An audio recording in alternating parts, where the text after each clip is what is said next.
Die kocht und lötet. Was machen wir heute? Heute geht es an die Feineinstellungen. Darf ich vorstellen? Das ist mein Fahrrad. Cool.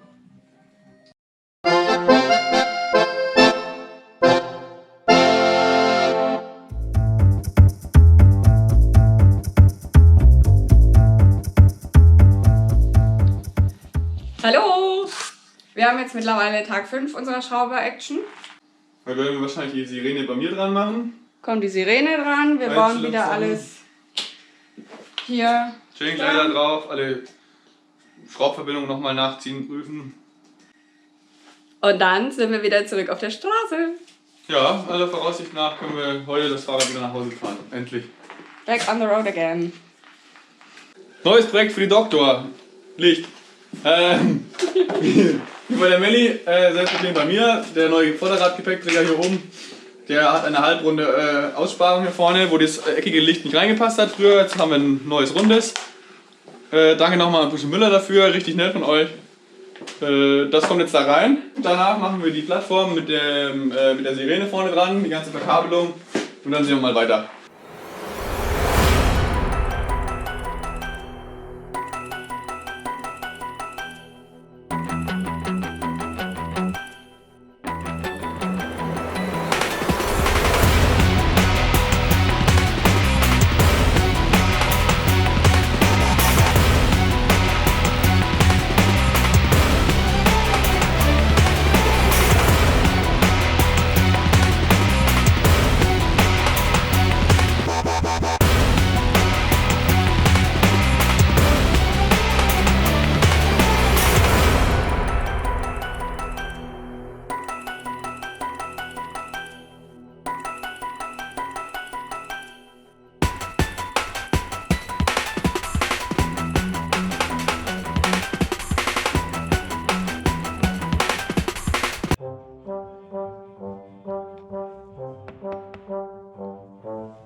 Und was machst du jetzt? Du tust quasi das abisolieren.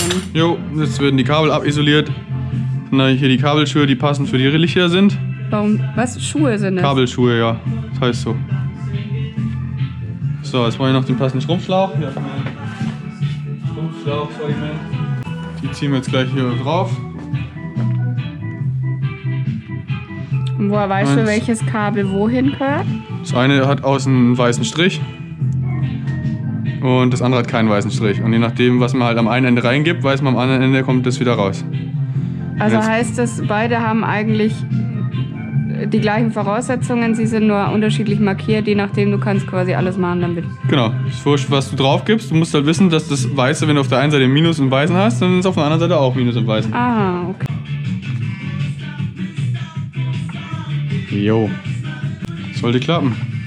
Und der Strumpfschlauch, der ist quasi wie eine zweite Isolation, der einfach nur diesen Übergang nochmal schützt, oder? Also ja, zweite, also ist die Isolation, ja. Weil sonst, es korrodiert dir sonst alles an den Stellen und Wasser etc. Die kocht und lötet. Essen! Werkstattfessen! Hunger! Ja.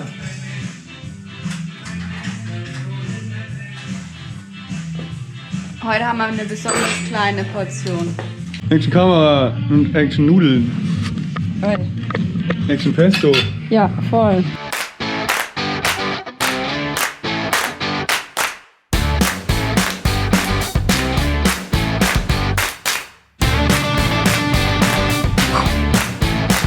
Wir haben gerade ein Eisgeschenk gekriegt. So süß. Eis!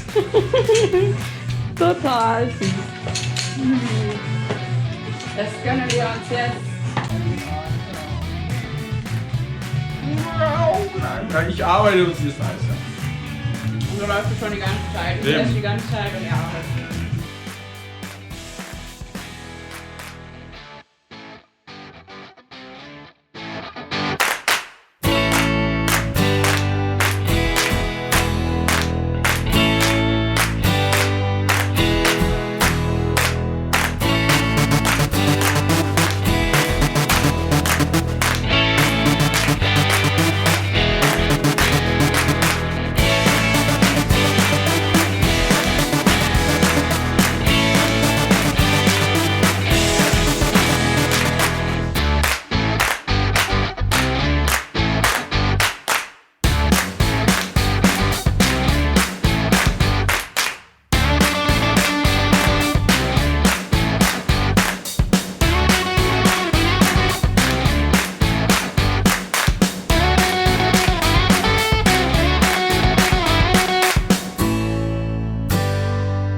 So, Melly macht noch den Chain Glider fest. Im Laufe der Zeit ein bisschen Feinabstimmungen machen. Alle Schrauben müssen natürlich nochmal nachgezogen werden, Sattel einstellen. damit die Hupe geht. Ah, das ist ja das Wichtigste. Ja. Sonst halten mich die Polizei an und fragt, warum meine Hupe nicht geht. Dann kriegt keinen TÜV, man kriegt Ärger.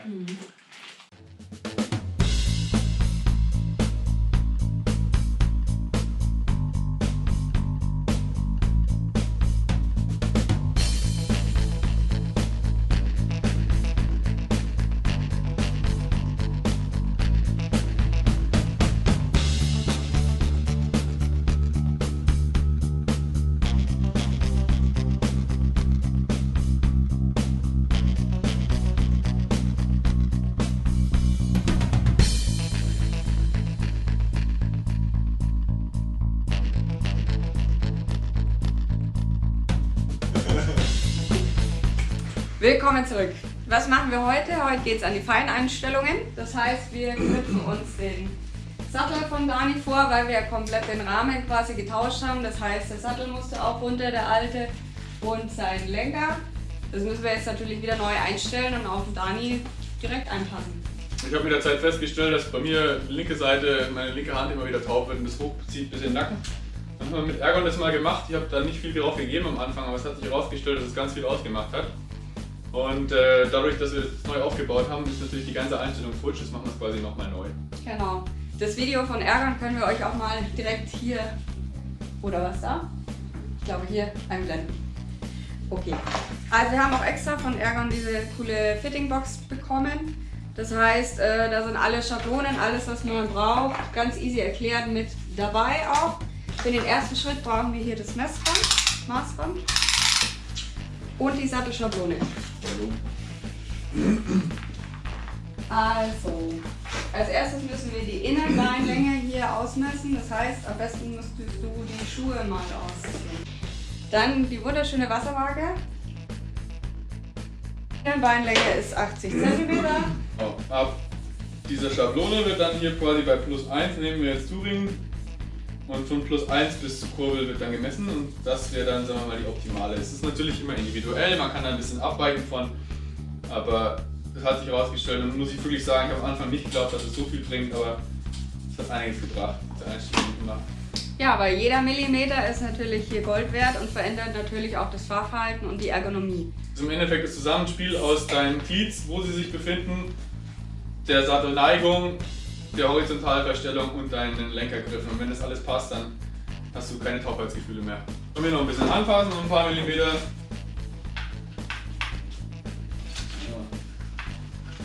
So, zweiter Schritt ist die Sattelneigung. Wir brauchen wieder diese Sattelschablone und die Wasserwaage. Wieder hier bis zum Ansatz. Wasserwaage drauf.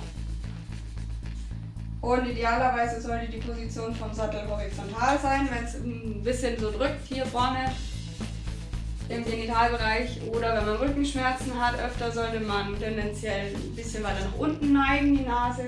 Wenn man merkt, man rutscht aber irgendwie beim Fahren so ein bisschen hin und her, dann lieber die Sattelnase ein bisschen weiter nach oben. Wenn man mehrere Tage lang bergauf fahren sollte, wie wir zum Beispiel in Marokko, das war das Tizintischka, Ja, das ist sehr amüsant.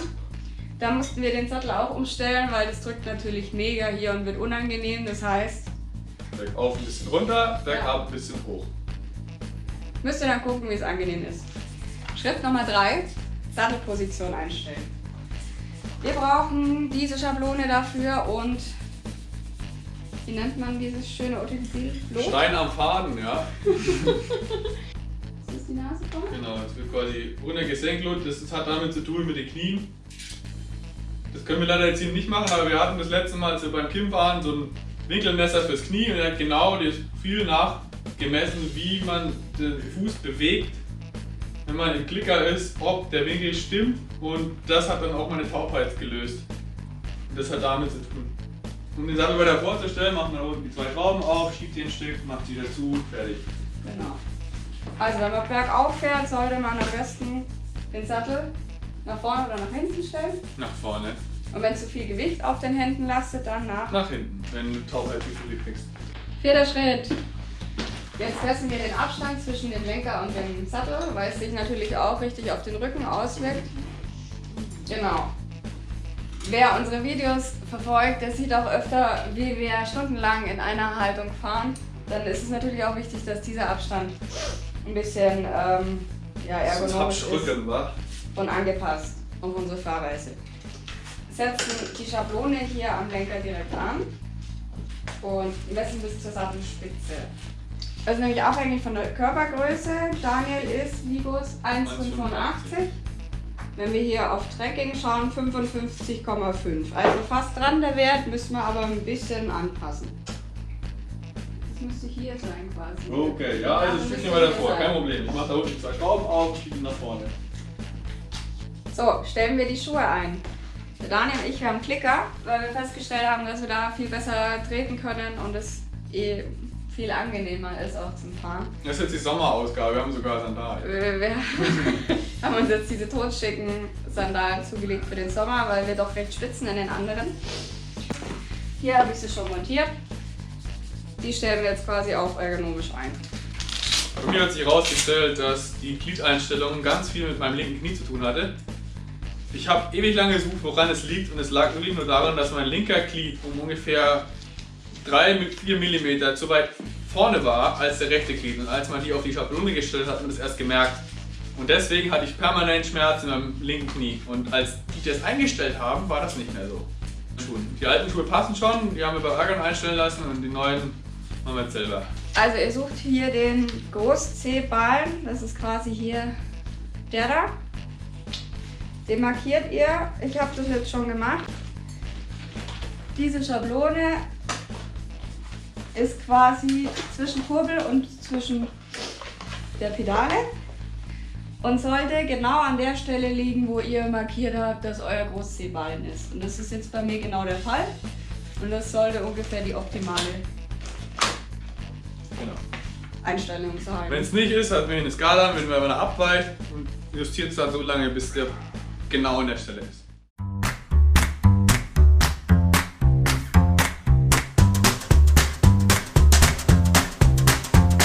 darf ich vorstellen, das ist mein Fahrrad.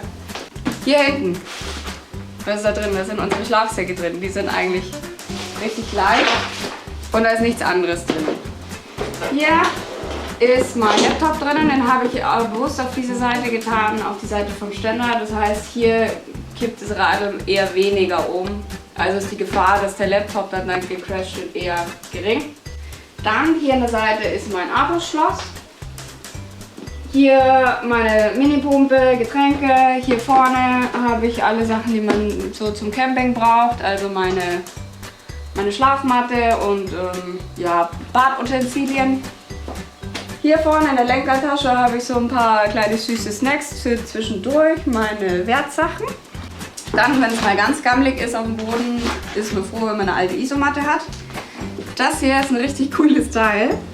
Und zwar, wenn wir einkaufen, tun wir da aber die Lebensmittel rein und den kann man hier sogar noch erweitern. Ich finde das richtig cool, deswegen muss ich es ganz kurz zeigen. Tata, der hat hier so Ohren. Und dann kann man hier an der Seite auch noch mal was reintun. Echt cool. Da haben wir in Marokko immer das frische Brot reingetan, weil das halt wirklich solche Schinken immer waren. Und hier ist mein Reiseschwein. Da ist die neue Sirene. Die Sirene. Wollt ihr sie mal hören? Ja. Okay, ganz schön penetrant. Aber sie funktioniert. Dann hier drüben. Worauf ich auch eigentlich richtig stolz bin, da haben wir den Chain-Glider, der schützt nämlich die Kette vor Dreckstaub, was auch immer. Wir sind durch die Wüste gefahren und es sammelt sich natürlich. Und da ist so ein Kettenschutz eigentlich ideal dafür. Hier in der Tasche befinden sich alle Sachen, die wir zum Kochen brauchen, also Lebensmittel und auch der Kocher. Und hier hinten drinnen ist nicht nur so ein Abstandshalter, auch weil die Taschen ja meist höher sind. Da tun wir dann auch Sachen wie Zwiebeln rein, einfach wenn man beim Einkaufen ist, schnell hinten rein.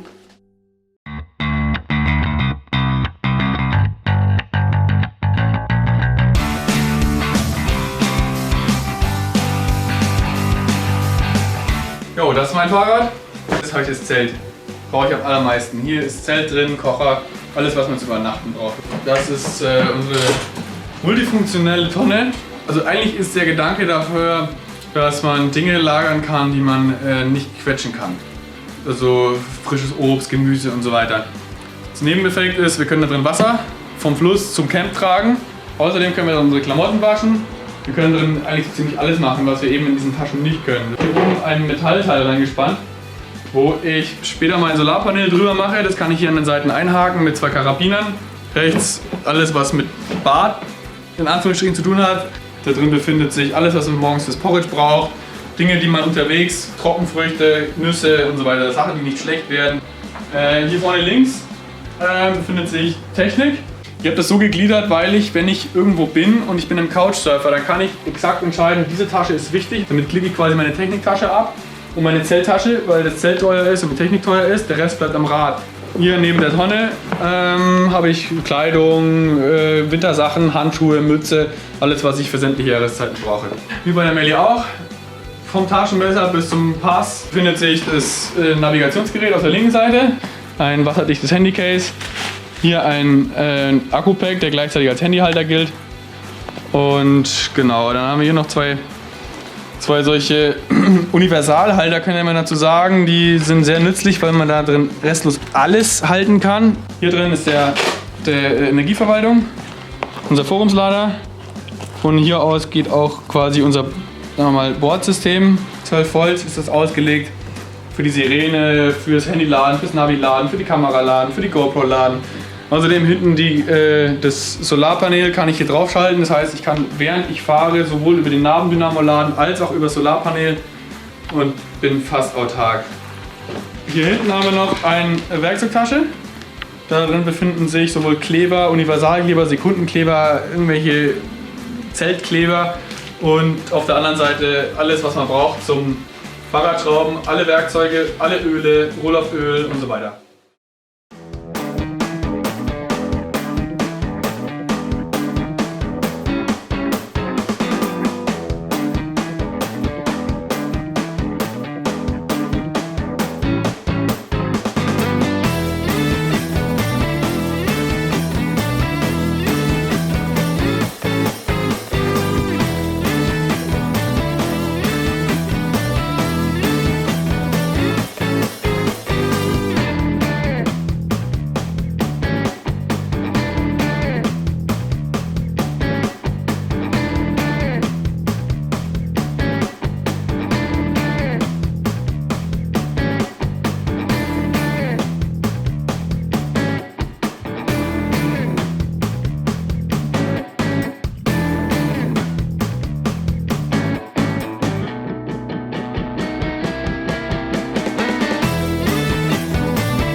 Let's go. An die Arbeit. You like our work? Become a patron and get your hands on exclusive Patreon-only content. Now on patreon.com/vagabondsworld.